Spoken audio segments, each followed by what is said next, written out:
단 44대의 커티스 P-39 모호크로 190회가 넘는 적기 격추를 달성한 핀란드 공군의 놀라운 전과는 이 항공기의 뛰어난 성능을 입증합니다. 특히 당시 최첨단 기술이었던 금속 동체 설계와 시속 313마일로의 최고 속도를 자랑하는 이 전투기는 새로운 세대의 전투기 시대를 열었습니다. 또한 제곱피트당 23.9파운드의 매우 낮은 날개 하중과 파운드당 0.186마력의 높은 출력 대중량비를 갖춘 P-36은 탁월한 기동성과 상승 성능을 보여주었습니다.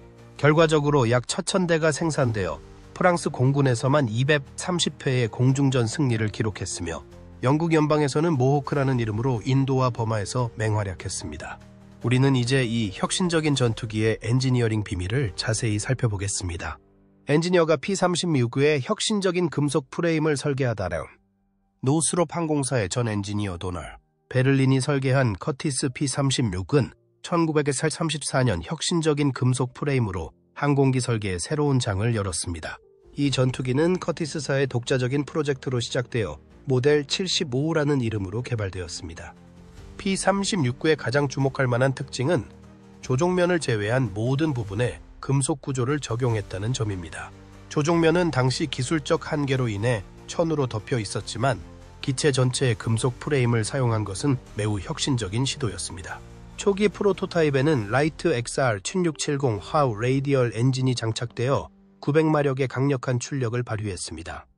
기본 무장으로는 미 육군 항공대의 표준 사양에 따라 프로펠러 홀을 통해 발사되는 7.62mm 기관총 1정과 12.7mm 기관총 1정이 장착되었습니다.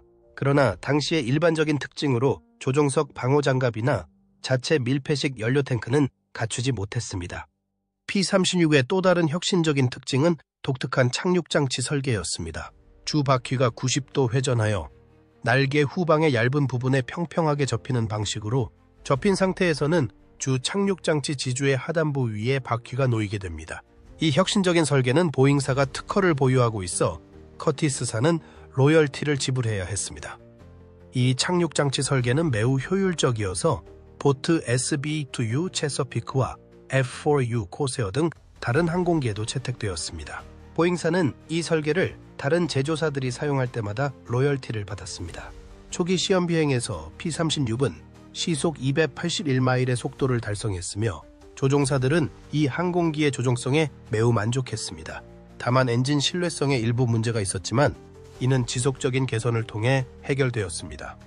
이러한 혁신적인 설계는 1935년 5월 미 육군 항공대가 주최한 경쟁에서 빛을 발했습니다. 커티스사는 완전 금속제 전투기와 접이식 착륙장치를 갖춘 P-36을 출품했고 이는 당시 항공기 설계의 새로운 기준을 제시했습니다. 이 혁신적인 설계는 호커 허리케인과 메서슈미트 BF-109와 같은 동시대의 전투기들과 어깨를 나란히 하며 새로운 세대의 전투기 시대를 열었습니다. 엔진 개발이 성능을 향상시키다. P-36의 성능 향상은 지속적인 엔진 개발을 통해 이루어졌습니다. 초기 프로토타입인 모델 75는 900마력의 라이트 XR-1670호 엔진을 탑재했으나 신뢰성 문제로 인해 곧 더 강력한 엔진으로의 교체가 불가피했습니다. 커티스사는 엔진의 신뢰성 문제를 해결하기 위해 라이트 XR-4820329 사이클론 엔진을 도입했습니다. 이 엔진은 950마력의 출력을 발휘하며 이전 엔진보다 더 안정적인 성능을 보여주었습니다. 특히 사이클론 엔진은 1931년부터 생산되어 검증된 신뢰성을 자랑했으며 다양한 출력 버전이 개발되었습니다. 그러나 더 큰 변화는 프렛 앤드 휘트니 R-18 입산 트윈 와스프 엔진의 도입이었습니다. 이 엔진은 900마력을 발휘했으며 이후 R-1397 버전으로 업그레이드되어 1050마력까지 출력이 증가했습니다. 공냉식 레이디얼 엔진의 특성상 액냉식 엔진에 비해 전투 중 피격에도 더 높은 생존성을 보여주었습니다. 노르웨이 수출용으로 개발된 P-36G 모델에는 R-1820 G295의 레이디얼 엔진이 장착되어 1200마력의 강력한 출력을 자랑했습니다. 또한 호크 75A4 모델에도 1200마력의 라이트 사이클론 엔진이 탑재되었으며 이 중 81대는 프랑스로 나머지는 영국으로 수출되었습니다. 엔진 성능 향상은 P-36의 비행 성능에 직접적인 영향을 미쳤습니다. 특히 파운드당 0.186마력의 높은 출력 대중량비는 당시 최고 수준의 상승 성능을 가능하게 했습니다. 그러나 과급기가 장착되지 않아 고고도에서는 성능이 제한되어 1000피트 이하에서 주로 운용되었습니다. 엔진의 신뢰성을 유지하기 위해 특별한 설계가 적용되었습니다. 예를 들어 기수에 장착된 기관총의 탄피는 무게중심 유지를 위해 동체 내부의 특수 격실에 수거되도록 설계되었습니다. 이러한 세심한 설계는 P-36의 안정적인 비행 성능을 보장했습니다. 조종사들이 P-36의 조종성을 극찬하다. 커티스 P-36 모하크는 조종사들 사이에서 뛰어난 조종성으로 유명했습니다. 이 전투기의 독특한 설계와 혁신적인 기술은 당시 다른 전투기들과 차별화된 성능을 제공했습니다. 특히 낮은 날개 하중과 높은 출력 대중량비는 P-36의 기동성을 크게 향상시켰습니다.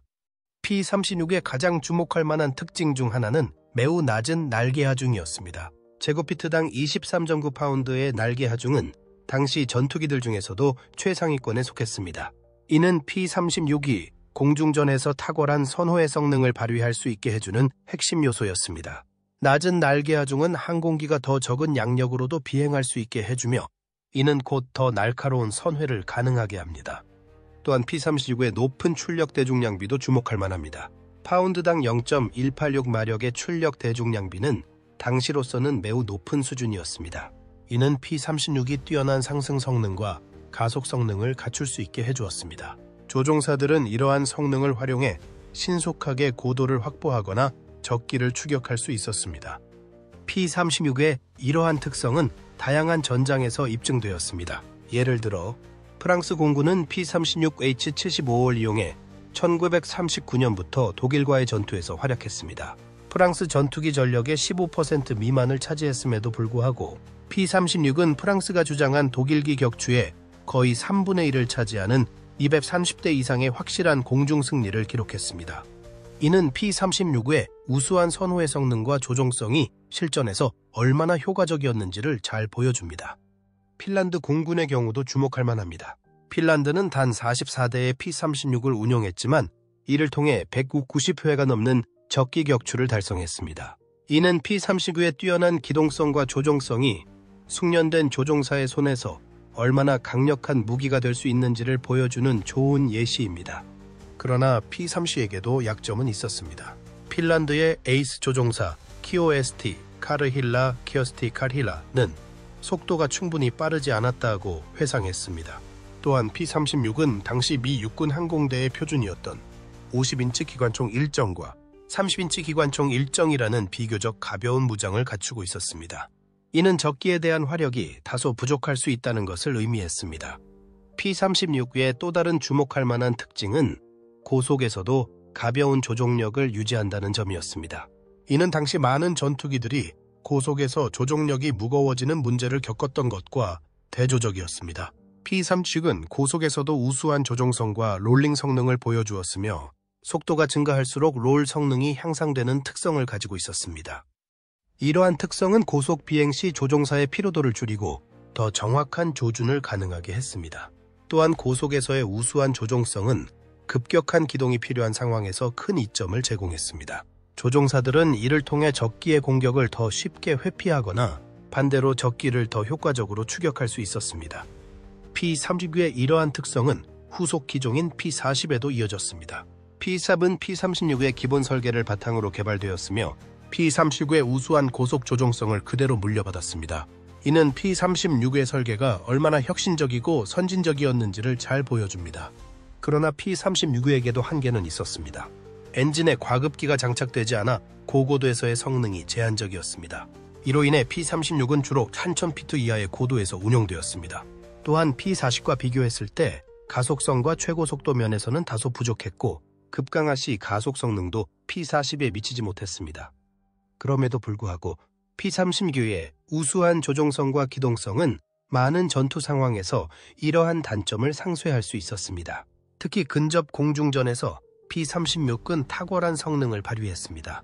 세계 각국의 공군에서 P-36을 운용한 조종사들은 이 전투기의 조종성에 대해 높은 평가를 내렸습니다. 영국 공군은 P-36을 모호크라는 이름으로 운용했는데 비록 유럽 전선의 최전선 전투기로는 적합하지 않았지만 버마인도 전선에서 일본군을 상대로 훌륭한 공중 방어 성능을 보여주었습니다. 이는 P-36의 우수한 조종성과 기동성이 다양한 전장 환경에서 효과적으로 활용될 수 있음을 보여줍니다. 결과적으로 P-39 모호크는 그 시대의 다른 전투기들과 비교해도 손색 없는 성능을 보여주었습니다. 특히 낮은 날개 하중과 고속에서의 우수한 조종성은 P-36을 당대 최고의 전투기 중 하나로 만들어주었습니다. 이러한 특성들은 P-36이 제2차 세계대전 초기에 중요한 역할을 할 수 있게 해주었으며 이후 개발된 전투기들에도 큰 영향을 미쳤습니다. 프랑스가 P-36을 대량 구매하다 프랑스 공군은 1938년 초 커티스 P-39 모호크의 뛰어난 성능에 주목하기 시작했습니다. 당시 프랑스는 급격히 재무장하고 있는 독일에 대항하기 위해 최신 전투기를 확보해야 했습니다. 이에 따라 프랑스 정부는 커티스사와 대규모 구매 협상을 시작했습니다. 프랑스 정부는 처음에 300대의 P-36을 구매하고자 했습니다. 하지만 이 협상 과정은 예상보다 길어졌습니다. 주된 이유는 두 가지였습니다. 첫째, 커티스사가 제시한 가격이 프랑스의 국산 전투기인 모란솔리의 MS, 사루과 블로크 MB 150의 2배에 달했습니다. 둘째, 커티스사가 제안한 납품 일정이 프랑스 정부의 기대에 미치지 못했습니다. 게다가 미국 육군 항공대는 이 판매를 적극적으로 반대했습니다. 그들은 국내 납품 속도가 이미 느린 상황에서 수출용 항공기 생산이 이를 더욱 지연시킬 것이라고 우려했습니다. 이러한 복잡한 상황 속에서 프랑스 정부는 협상을 계속 진행했습니다. 결국 프랑클린 루즈벨트 미국 대통령의 직접적인 개입으로 상황이 진전되었습니다. 루즈벨트 대통령은 프랑스의 유명한 시험 비행사인 미셸 데트로야트에게 Y1P-39 서비스 테스트 프로토타입을 시험 비행할 기회를 주었습니다. 데트로야의 열정적인 보고서는 프랑스 정부의 결정에 큰 영향을 미쳤습니다. 또한 프랑스 국내의 상황도 P-36 구매를 촉진했습니다. 블로크 MB, F-50 전투기 개발에 문제가 생겼고 독일의 재무장 속도는 계속해서 가속화되고 있었습니다. 이러한 요인들이 복합적으로 작용하여 프랑스는 결국 100대의 항공기와 123개의 엔진을 구매하기로 결정했습니다. 초기에는 완제품 형태로 P-36이 프랑스에 도착했지만 이후에는 부품 형태로 배송되어 프랑스 현지에서 조립되었습니다. 조립은 프랑스 국영 항공기 제작사인에서 담당했습니다. 이러한 현지 조립 방식은 여러 가지 이점을 제공했습니다. 우선 프랑스 기술자들이 P-36의 구조와 시스템을 깊이 이해할 수 있게 되었습니다. 이는 향후 정비와 수리에 큰 도움이 되었습니다. 또한 프랑스의 요구사항에 맞춰 일부 장비를 현지화하는 것도 가능해졌습니다. 커티스사는 더 빠른 납품 일정을 제한하기 위해 프랑스 정부에 추가 조립시설 건설과 장비 구입 비용을 지원할 것을 제안했습니다. 이는 프랑스가 P-36을 더 빠르게 전력화할 수 있게 해주는 중요한 요소였습니다. 프랑스는 P-36을 H-75라고 불렀습니다. 이 항공기는 프랑스 공군에 빠르게 도입되어 1939년 봄부터 실전 배치되기 시작했습니다. 프랑스 조종사들은 P-39의 견고한 구조, 쉬운 정비성, 그리고 뛰어난 기동성에 매료되었습니다. 1940년 봄, 독일이 프랑스를 침공했을 때 P-30 은 그 진가를 발휘했습니다. 비록 프랑스 전투기 전력의 15% 미만을 차지했지만 P-36은 프랑스가 주장한 독일기 격추의 거의 3분의 1을 차지하는 230대 이상의 확실한 공중 승리를 기록했습니다. 이는 P-30의 우수한 성능과 프랑스 조종사들의 숙련도를 잘 보여주는 결과였습니다. 프랑스의 경험은 P-36의 장단점을 명확히 보여주었습니다. 우수한 기동성과 경호성은 큰 장점이었지만 속도와 화력 면에서는 독일의 최신의 전투기들에 비해 다소 부족했습니다. 이러한 교훈은 이후 P-40 워호크 개발에 중요한 영향을 미쳤습니다. 결과적으로 프랑스의 P-36 대량 구매는 제2차 세계대전 초기 유럽의 항공전에서 중요한 역할을 했습니다. 비록 프랑스의 패전으로 인해 그 역할이 제한적이었지만 P-36은 프랑스 조종사들에게 독일 전투기들과 맞설 수 있는 강력한 무기를 제공했습니다. 또한 이 경험은 이후 연합국들의 항공기 개발과 전술 수립에 귀중한 교훈을 남겼습니다. 영국이 모호크로 개조하여 사용하다. 영국 공군 RAF은 커티스 P-36 모호크를 독특한 방식으로 획득했습니다. 1940년 프랑스가 독일에 패배한 후 영국은 프랑스로 향하던 P-36 수송선을 가로채 자국으로 전환시켰습니다. 이렇게 해서 영국은 총 229대의 P-36을 확보했는데 이는 프랑스의 주문분과 일부 노르웨이, 이란, 중국 주문분을 포함한 것이었습니다. 영국은 이 항공기들을 모호크라고 명명하고 프랑스 사양에서 RAF 규격에 맞게 개조하기 시작했습니다. 이 과정에서 가장 중요한 변경사항은 무장의 교체로 기존의 프랑스식 7.5mm 기관총 6정을 영국의 303인치 브라우닝 기관총으로 바꾼 것이었습니다. 또한 조종석 계기판도 프랑스식에서 RAF 표준 계기판으로 교체되었으며 스로틀 조작 방식 역시 프랑스식에서 RAF 방식으로 변경되었습니다. 마지막으로 조종사의 안전을 위해 기존의 프랑스식 안전벨트 대신 RAF 표준 하네스가 도입되었습니다. 개조 작업이 완료된 후 RAF는 모호크를 프랑스 모델에 따라 분류했으며 모호크 아이언 프랑스의 H-15A1, 모호크 에어는 H-15A2, 모호크 3는 H-15A, 그리고 모호크 4는 H-15A4에 각각 해당했습니다. 이 중 모호크8은 특히 주목할 만한 모델이었습니다. 이 버전은 1200마력의 라이트 사이클론 엔진을 탑재해 더욱 강력한 성능을 자랑했습니다.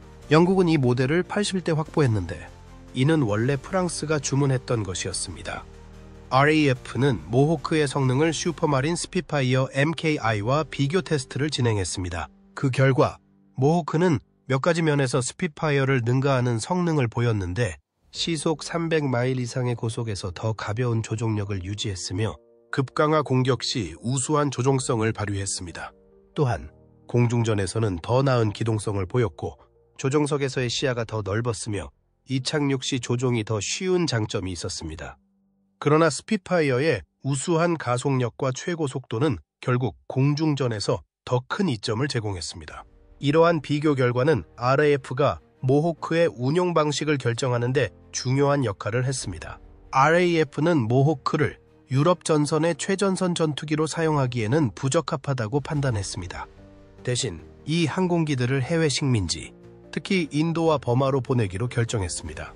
이는 당시 이 지역에 현대식 전투기가 거의 없었기 때문입니다. 1941년 10월, 약 80대의 모호크 4가 인도로 수송되었습니다. 이 항공기들은 일본의 진주만 공격과 말레이시아 침공 이후 긴급히 조립되어 실전에 투입되었습니다. 인도에서 모호크를 운용한 주요 RAF 부대는 제5 비행대대와 제195 비행대대였습니다. 제5 비행대대는 1942년 3월부터 모호크를 운용하기 시작했으며 당시 수개월 동안 인도에서 현대식 전투기를 운용하는 유일한 부대였습니다.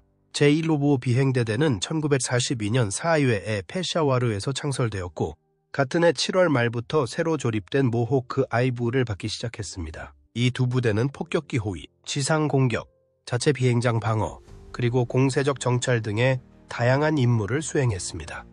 모호크는 특히 일본 육군의 기동성 좋은 오스카 전투기와 선회전에서 대등한 성능을 보여주었습니다.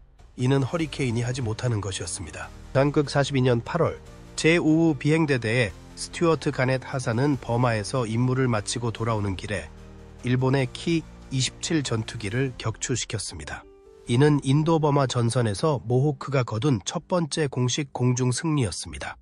1942년 말 두 모호크 부대는 제1267 비행단으로 통합되어 벵골의 아르가탈라에 배치되었습니다.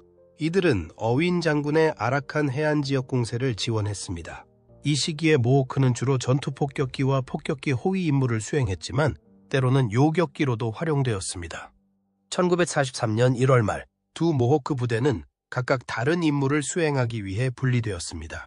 제5 비행대대는 아라칸에 남아 지상 공격 임무를 계속 수행했으며 1943년 5월에는 허리케인 MKIID 전투폭격기로 기종을 교체했습니다. 한편 제155 비행대대는 임팔로 이동하여 윈게이트 장군의 친디트 부대를 지원하며 포병 지원과 보급 임무를 수행했습니다.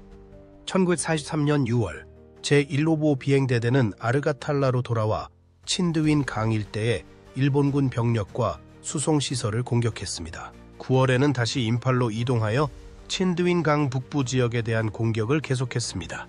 모호크는 1944년까지 영국 인도 공군에서 계속 사용되었습니다. 이후 이 항공기들은 신생 인도 공군에 인계되었습니다.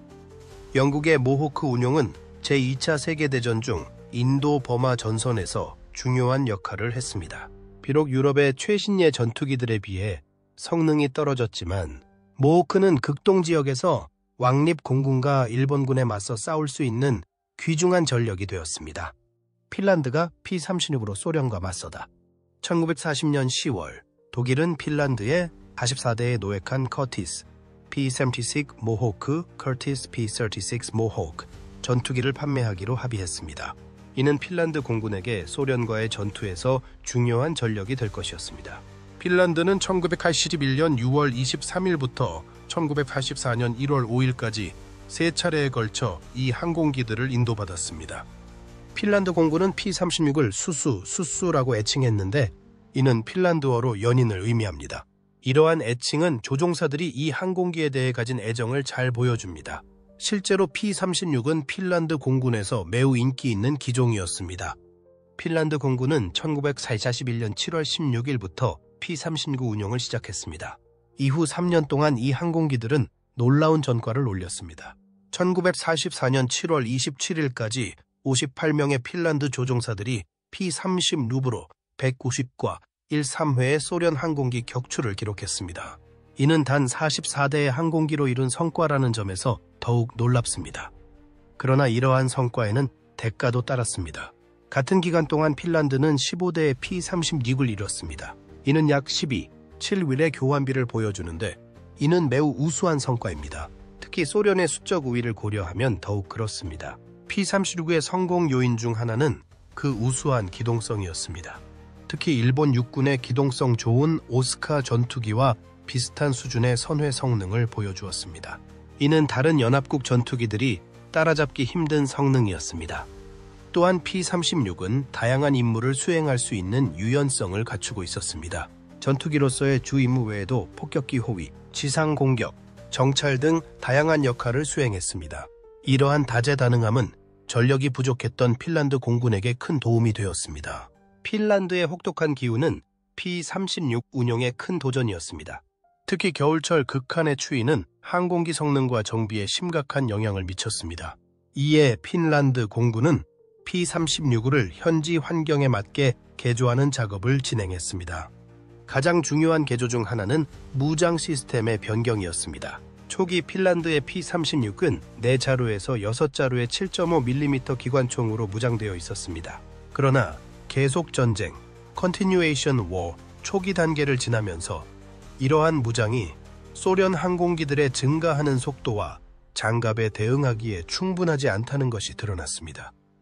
이에 따라 1942년부터 핀란드 국영항공기공장은 P-36의 무장을 대폭 강화했습니다. 기존의 동체 기관총은 1자루에서 2자루의 12.7mm 콜트 기관총으로 교체되었으며 각 날개에는 2자루에서 4자루의 7.7mm 브라우닝 기관총이 추가로 장착되었습니다. 또한 일부 항공기에는 12.7mm 베레진 UB 또는 LKK-42 중기관총이 장착되어 화력이 더욱 향상되었습니다. 또한 핀란드 공군은 P-36의 레비 3D 또는 COLTD 조준경을 장착했습니다. 이는 조종사들의 조준 정확도를 높이는 데 큰 도움이 되었습니다. 이러한 개조들은 P-36이 핀란드의 혹독한 겨울 환경에서도 효과적으로 작전을 수행할 수 있게 해주었습니다. 특히 섭씨 30도 이하로 떨어지는 극한의 추위 속에서도 신속한 출격이 가능해졌습니다.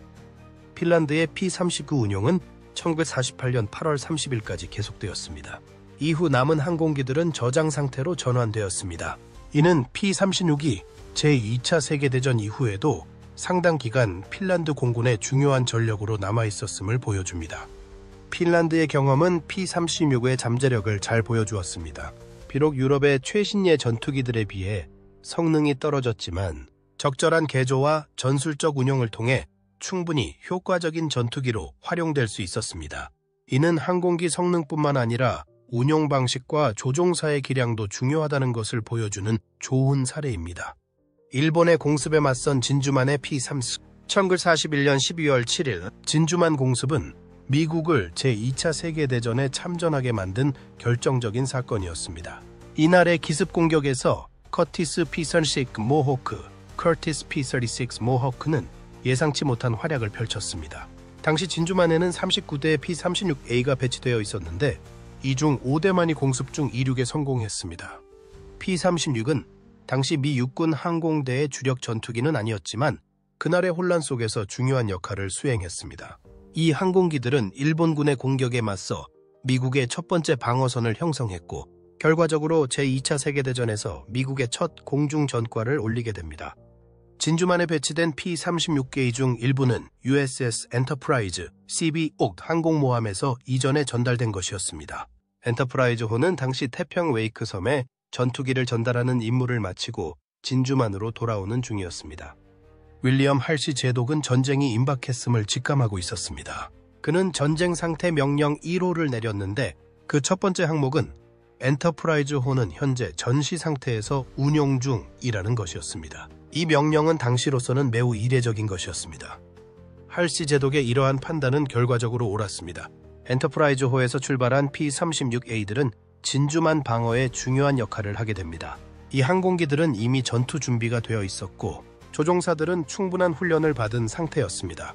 그러나 엔터프라이즈호의 P-36A들이 진주만에 도착했을 때 상황은 이미 최악이었습니다. 12월 7일 오전 7시 15분 일본군의 첫 번째 공격파가 진주만에 도착했고 미군은 완전히 기습을 당했습니다. 혼란 속에서도 일부 P-36A 조종사들은 신속하게 대응했습니다. 그중 한 명이 필립 M. 라스무센 중이었습니다. 그는 파자마 차림으로 비행장으로 달려가 P-36에 탑승했습니다. 라스무센과 그의 동료들은 적기와 교전을 벌였고 결과적으로 2대의 일본 전투기를 격추시키는 데 성공했습니다. 이 전투에서 P-36A는 미츠비시 A6M2 제로센과 맞섰습니다. 제로센은 당시 세계 최고의 전투기 중 하나로 평가받던 기종이었습니다. P-36A가 이러한 강력한 적기를 상대로 승리를 거둔 것은 놀라운 성과였습니다. 라스무센의 활약은 특히 주목할 만합니다. 그는 한 대의 일본 항공기를 격추시킨 후 2대의 제로센의 공격을 받았습니다. 그럼에도 불구하고 그는 생존에 성공했고 이후 은성 무공 훈장을 수여받았습니다. P-36A의 성공은 여러 요인에 기인합니다. 우선 이 항공기는 우수한 기동성을 갖추고 있었습니다. 제곱피트당 23.9 파운드의 낮은 날개 하중은 P-36A가 빠르게 선회할 수 있게 해주었고 이는 근접 공중전에서 큰 이점이 되었습니다. 또한 P-36A는 견고한 구조를 가지고 있었습니다. 이는 일본군의 공격을 받더라도 쉽게 파괴되지 않고 임무를 계속할 수 있게 해주었습니다. 실제로 라스무센의 항공기는 심각한 피해를 입었음에도 불구하고 계속 비행할 수 있었습니다. 그러나 P-30에게도 약점은 있었습니다. 최고 속도가 시속 313마일로 제로센의 시속 331마일에 비해 다소 느렸습니다. 또한 무장도 7점, 62mm 기관총 1정과 12.7mm 기관총 1정으로 제로센의 20mm 기관포 2문과 7.7mm 기관총 2정에 비해 약했습니다. 이러한 불리한 조건에도 불구하고 P-36A가 성과를 거둘 수 있었던 것은 조종사들의 용기와 기량 덕분이었습니다. 그들은 기습을 당한 상황에서도 신속하게 대응했고 불리한 전투에서도 포기하지 않았습니다. 진주만 공습 당시 P-36A의 활약은 미 육군 항공대에 중요한 교훈을 남겼습니다. 첫째, 항상 전투 준비 태세를 갖추는 것의 중요성입니다. 둘째, 기동성과 경호성의 가치입니다. 셋째, 조종사의 훈련과 대응 능력의 중요성입니다. 이 경험은 이후 미국의 전투기 개발에도 영향을 미쳤습니다. P-36A의 후속 기종인 P-40 워호크는 P-36A의 장점을 계승하면서 단점을 보완했습니다. P-40은 더 강력한 엔진과 무장을 갖추게 되었고 이는 태평양 전쟁 초기에 중요한 역할을 하게 됩니다. 진주만 공습에서의 P-30A의 활약은 비록 전체 전투의 결과를 바꾸지는 못했지만 미국 공군의 역사에서 중요한 의미를 갖습니다. 이는 미국의 첫 번째 공중 전과였고 패배의 순간에서도 미군이 계속해서 싸웠다는 것을 보여주는 영웅적인 사례였습니다.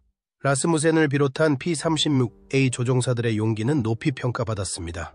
그들은 압도적인 적의 공격 앞에서도 포기하지 않고 싸웠고 이는 이후 미국의 전쟁 수행 의지를 고취시키는 데 기여했습니다. 진주만 공습은 P-36의 마지막 주요 전투였습니다. 이후 미국은 더 현대화된 전투기들을 도입하게 되지만 P-36A가 보여준 성능과 조종사들의 용기는 오랫동안 기억될 것입니다. 커티스 P-39 모호크는 비록 짧은 기간이었지만 미국 항공사에서 중요한 역할을 수행했고 그 유산은 이후의 전투기 개발에 계속해서 영향을 미쳤습니다. 커티스 P-36 모호크는 제2차 세계대전에서 가장 눈에 띄는 전투기는 아니었지만 여러 나라의 공군에서 중요한 역할을 수행했습니다. 유럽의 치열한 공중전부터 아시아에서의 지상 지원 임무까지 모호크는 다양한 전장에서 그 가치를 입증했습니다.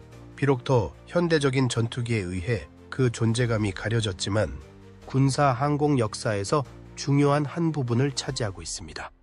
여러분은 P-36 모호크에 대해 어떻게 생각하시나요? 만약 적절한 업그레이드가 이루어졌다면 더 성공할 수 있었을까요? 아니면 당시 상황에서 이미 최선을 다한 전투기였을까요? 여러분의 생각을 댓글로 공유해주세요.